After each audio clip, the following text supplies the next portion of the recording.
So I chose this morning to talk about grief and loss.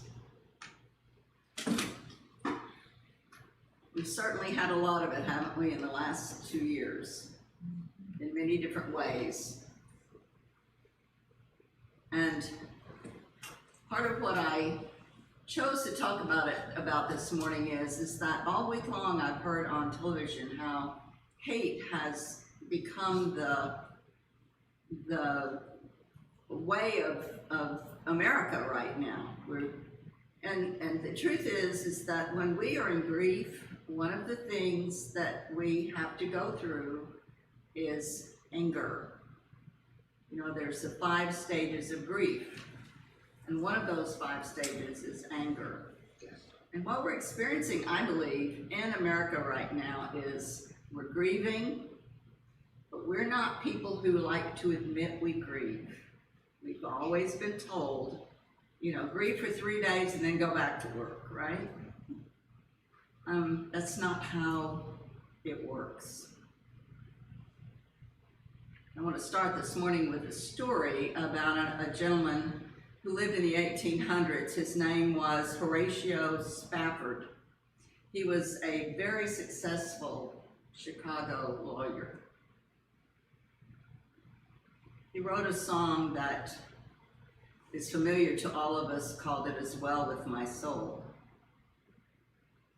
He was very successful. He lived in Chicago. He had a wife, a son, and 4 daughters. They were living a wonderful life. And then in 1870, his 4-year-old son died of scarlet fever. It was a great tragedy for the family. But he had great faith, and they muddled through the loss. And then a year later, everything he had invested his money in went up in flames in the Great Chicago Fire. So within a year, they had lost a child, and they had lost everything that he had worked so hard to give to his family.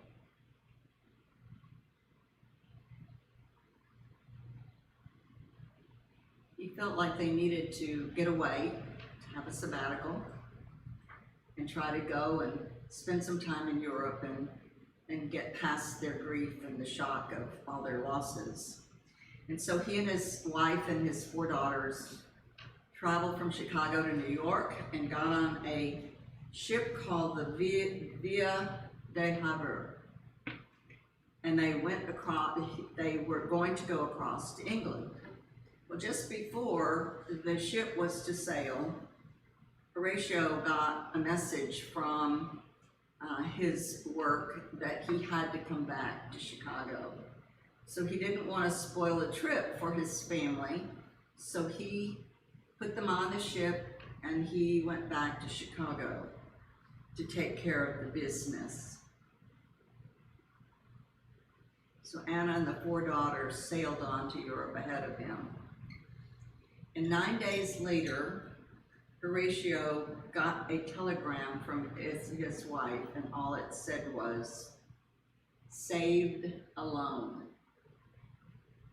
On November 2nd, 1873, the ship that she had been on had collided with another ship called the Lockhorn, an English vessel, and within 12 minutes, the ship had sunk, claiming the lives of 226 people.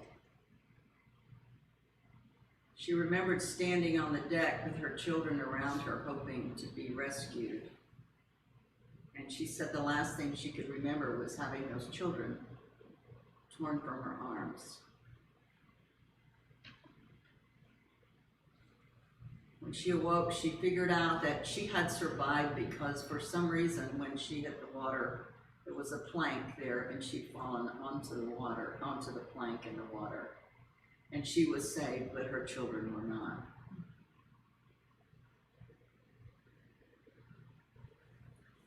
She said that in her deep despair, she heard a voice that said, "You were spared for a purpose." So she began to look at her purpose. And of course, hearing the terrible news, Horatio immediately got on the next ship to go and to be with her.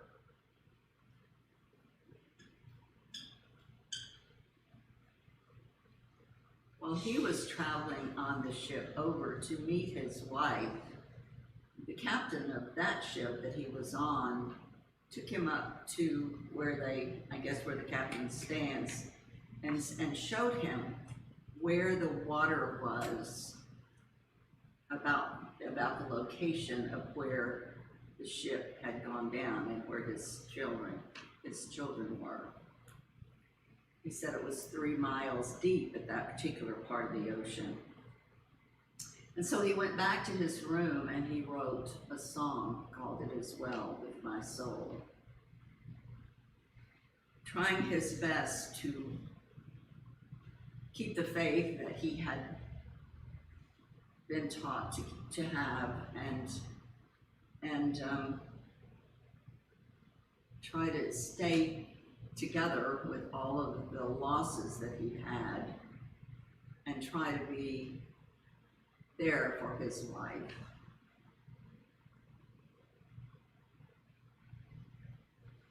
And that is a particularly sad story. It turns out that it turned out okay. Later in the talk today, I'll tell you more about it. But in this year of 2020 and 2021, we've had some difficult times. I think everybody has had some difficult times. We've all lost people. We've lost friends. We've lost family. We were not able to even go to funerals. We weren't able to be with them. It's really been a tough 2 years.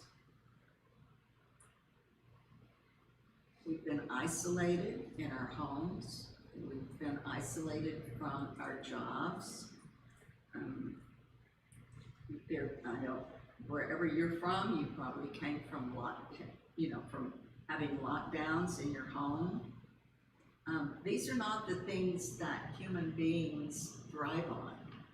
Human beings thrive on a social existence, friends, gatherings, camaraderie, jobs. We all feel desperate if we don't have a job to go to every day.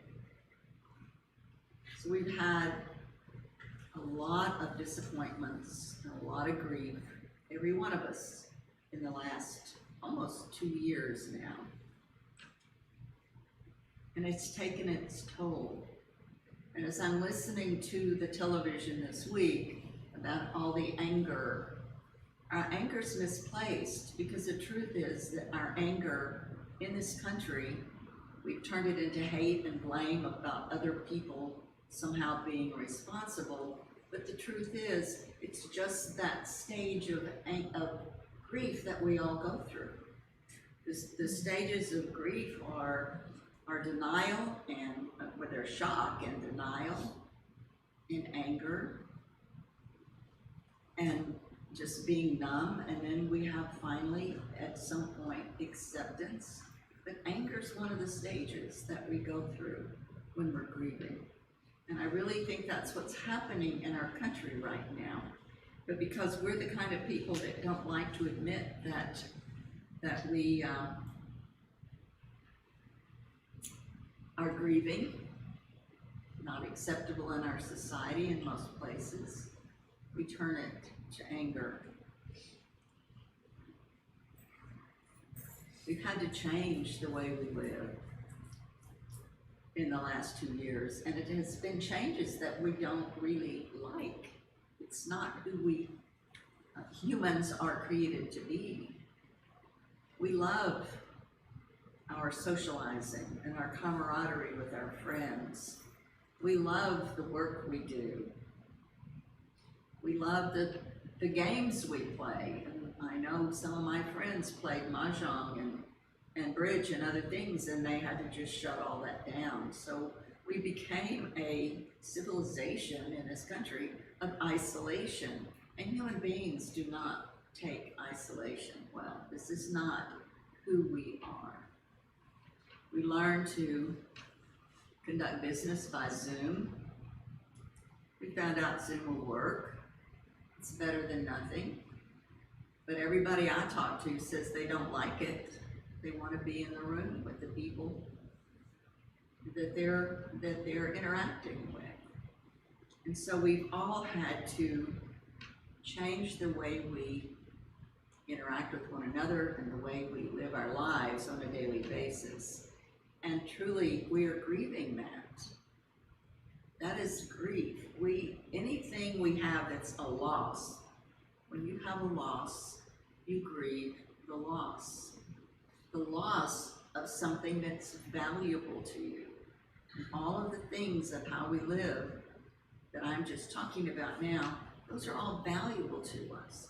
Being able to call your friends and say, let's go out to dinner. Let's go play a game of dominoes, whatever it is. And we found for a whole year or more, we actually couldn't do that. And so it's taken its toll. And they're saying now that children who stayed at home and couldn't go to school for the last year are now having psychological issues as well, because it's not who we were created to be. And in the beginning, none of us thought we'd have to do it for this long either. We thought, well, for a little while, and then we'd all be back to the old way of living, and that has not happened. And the suicide rates have increased significantly. Domestic abuse has increased significantly. We're grieving the loss of a lifestyle that we valued. And we're angry about it, and we're taking it out on each other.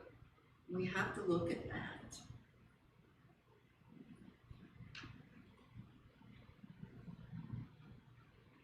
We probably, all of us here, every one of us here today, in some way or another, has lost a loved one during this time and couldn't go visit them and couldn't go to a funeral. I know I lost 4 friends myself, and eventually we got to the memorial services, but it's very hard when the very things that you do to process your grief are not available to you. And so we need to kind of look kindly on our fellow man and realize that any anger that we might have about what's going on with another person or in the world, it's the grief that we are processing of what we have lost, the value of what we have lost socially in the last 2 years. And everyone grieves differently. We all grieve differently. And so we have to remember that. This thing about, okay, you lost a loved one, so you miss work for 3 days and then you go back to work. That's what we do in this country. It's not natural for us. Grief is different with every individual. It's not up to us to decide how long someone else should grieve. It's not up to us to decide that someone ought to be strong and get over it. And isn't that what we hear sometimes from people when we're grieving? They mean well, but they tell us that we have to just get over it. And we hear things like, well, you'd feel better if you get out more, or be thankful that you have another son, or you'll find somebody else, or he or she is in a better place. All these things that we say when we mean well are not helpful. And so we have to learn how to be with other people who are in grief as well. There's so many ways that we lose value in our lives, not just during the COVID, but in so many ways as our life progresses, we grieve certain things. Think about the mom whose kids go off to school. That's a very different, that's a loss to that mom, her way of life with those children. And that whole relationship is about to change. You know, we have other relationship issues that we lose to divorce, to death. Even when we get married, that's a change, isn't it? It's a new adjustment. We can lose our material possessions, as the lawyer in the story I just told. Many of you lost a lot of your possessions during Harvey. We're seeing that happening at other places in the country right now. Sending our love out. And let me say something about that. We are all connected. Whether we're in New York or New Jersey or Texas, we're all connected. And all of the grief that's happening in our country right now is being felt by us. You can't, we don't, there's no separation of any of us. And so what you're hearing about, you know, New Orleans and New Jersey and New York right now, they're affecting us as well emotionally, because we're not separate from those folks. We're all one. You have to remember that. So whether we're losing our identity because jobs or careers or family has changed, whatever it is, we don't want to say to somebody, it'll be okay, it'll be all right. That's the last thing a person grieving wants to hear. But what causes our grief is often an intellectual endeavor. I mean, we can intellectualize why we lost, but grieving is not an intellectual endeavor. It's an emotional reaction, and it takes time to adjust to what we lost. It wouldn't be a loss if it hadn't been of value to us.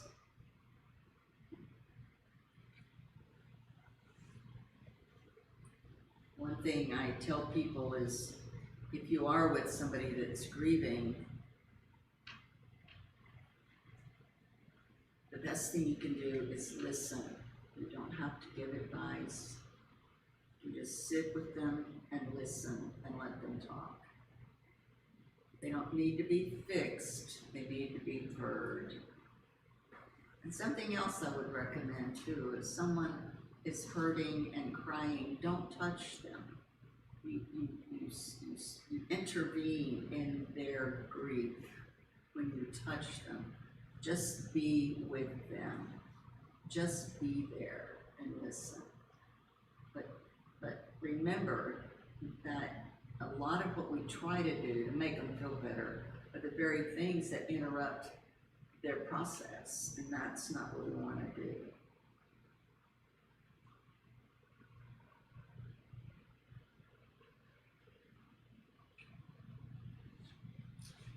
So I don't know about you, but this has been a hard 2 years of losses for just about everybody. And what we want to do is be aware of how it has affected us. Not only others, but how it's affected us. And give ourselves that time to grieve. Recognize that we're all grieving something. We've lost a job, we've lost loved ones, we've been unable to be with them. Whatever your loss is, we've all had losses in the last 2 years. Just be with that and be kind to yourself. just know that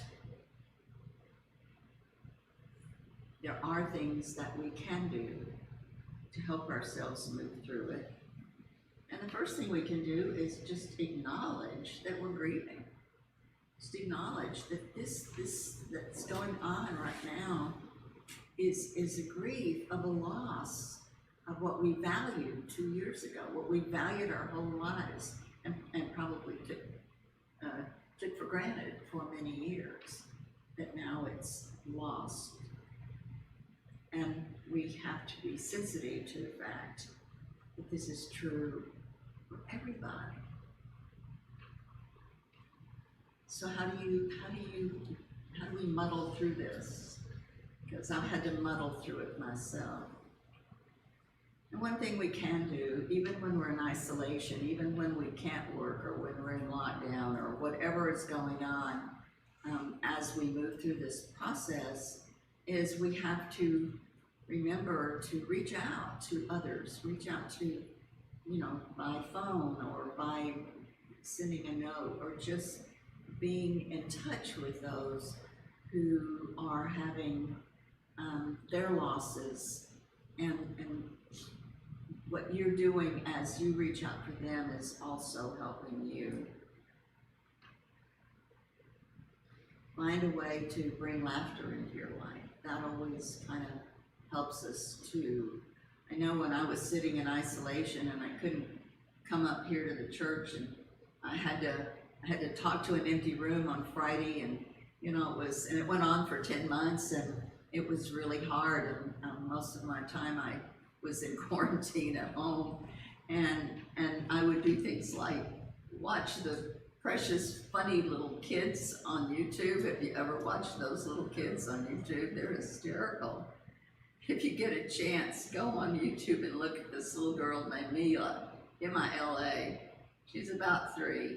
She's the funniest little kid. She used all five-syllable words. She's very, very smart. But you just, find something to do to break that feeling of heaviness, and watch an old movie. Norman Cousins healed himself of cancer by laughing, and writing a book about how he'd learned somewhere that if you laugh, you heal your body. And he was laughing so hard in the hospital when he was doing his cancer treatments, they made him go home because everybody else went down the hall didn't want to hear him laughing. If you got a hobby, if we're stuck at home, if you got a hobby, something you like to do, process that way. What I have done, one of the things I've done is I've reached out to everybody that I haven't talked to in a long time, and tried to connect by phone or send a card. And it helps them and it helps you. And remember, when you find yourself getting angry, remember how destructive anger is to your body. And remind yourself that this too shall pass. We will get past this. We will move through it. And just notice, be aware of your own actions and reactions. Be patient with yourself and with others. One of the good things is to meditate, right, Darlene? Darlene has a meditation class every Tuesday morning at 10. That's a great way to kind of get yourself back in that space of knowing that it is well, all is well. We will move through this. Do something that a lot of us have not been taught to do. And that's to love yourself. Love yourself. Honor who you are. Honor how you feel. If you're feeling grieved or you're feeling angry, just be with that and honor who you are. And know this too shall pass. Sometimes we try to ignore our own reactions and it's not healthy. So whatever it is that will relieve and alleviate your feelings, your emotions, do that. If hiking's what you love, we have people here who love to hike. Get out in nature, walk, whatever it is that will feed and nurture your own soul, be aware of it and do it, especially now. And be okay with being aware that what you are doing is grieving. It's okay. It's okay. It's a perfectly normal thing that we all have to do. Just acknowledge, I'm in grief right now. And you know, there's 5 stages of grief. And so you're probably in one of those 5 stages, denial or anger. We finally get to acceptance at some point, but we all have these stages that we go through. Just let it be okay that that's where you are right now, because honestly, so is everybody else. And find a way, when you find yourself in that spot, find a way to take care of yourself. Be kind to yourself. So let's move now into a time of reflection, and let's think about where we are,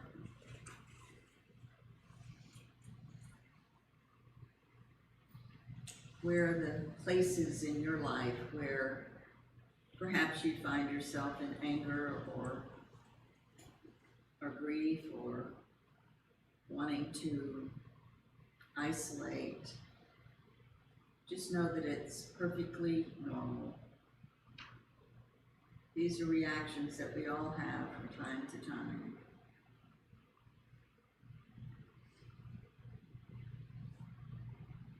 Just allow yourself to be kind to yourself.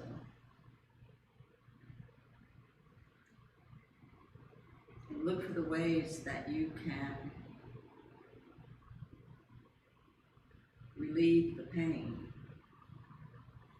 with your hobbies or your reaching out or whatever it is for you. Because this is about awareness. This is about us being aware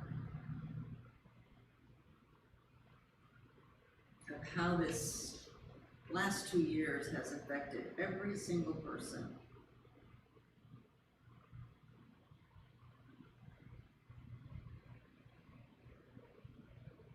As we are aware of how it has affected us, be aware of how it's affecting others as well. Be tolerant.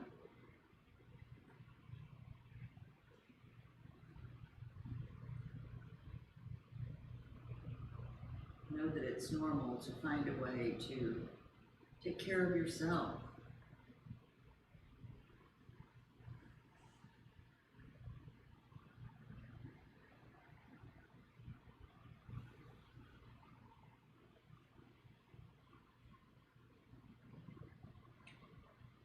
Let yourself be in that place of acknowledging your losses, acknowledging your changes,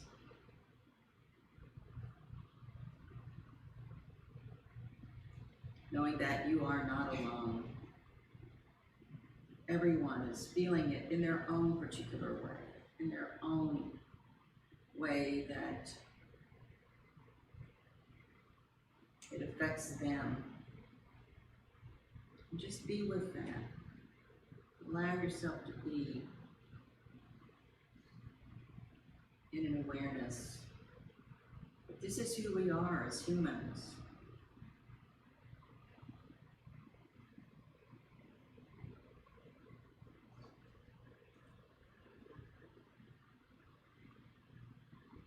And as our song said this morning, give yourself to love. Whatever's going on with you, allow yourself to just love yourself and love others even perhaps when they're not being lovable. Understand the hard times that we're all going through.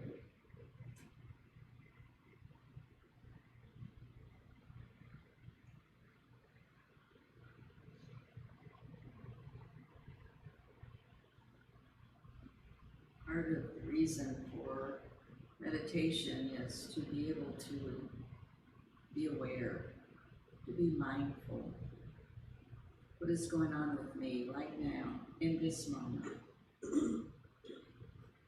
And allow it. Allow yourself to be human.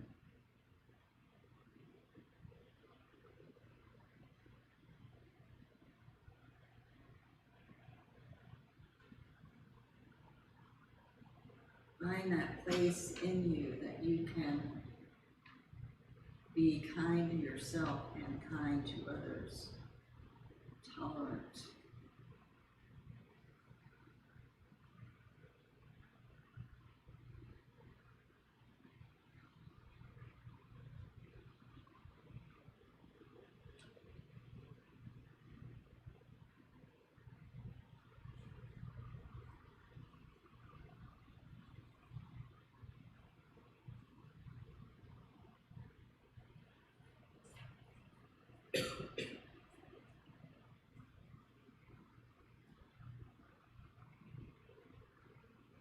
Look at the places where you have had losses.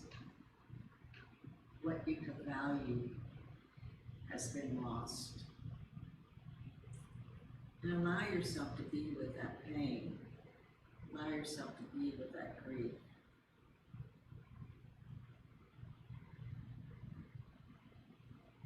It's an important part of our healing.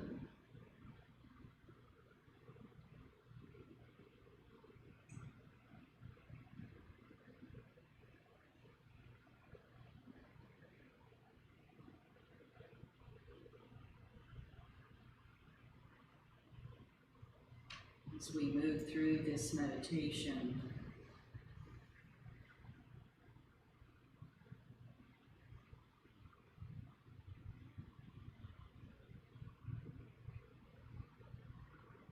we will complete the story of Horatio Spafford's voyage,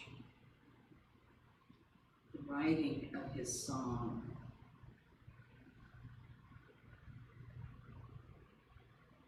song that's a great hymn still today. And as we come out of our meditation, we'll play that song that he wrote. A man who had many losses and difficult times. We know that God's grace is with us all, God's love is with us all at all times, even when we don't understand. Even when we find that we are losing our way, just remember, love will see us through. God's grace will see us through.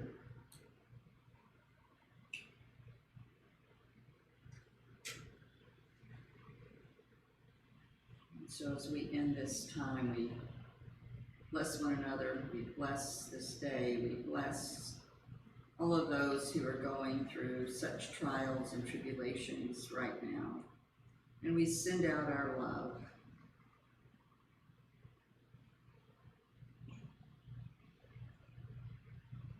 We know that God is not the source of our troubles.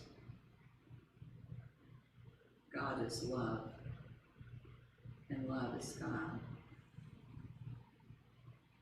And through hard times, it is the love that gets us through it. And so for this, we give thanks. And so it is. Amen.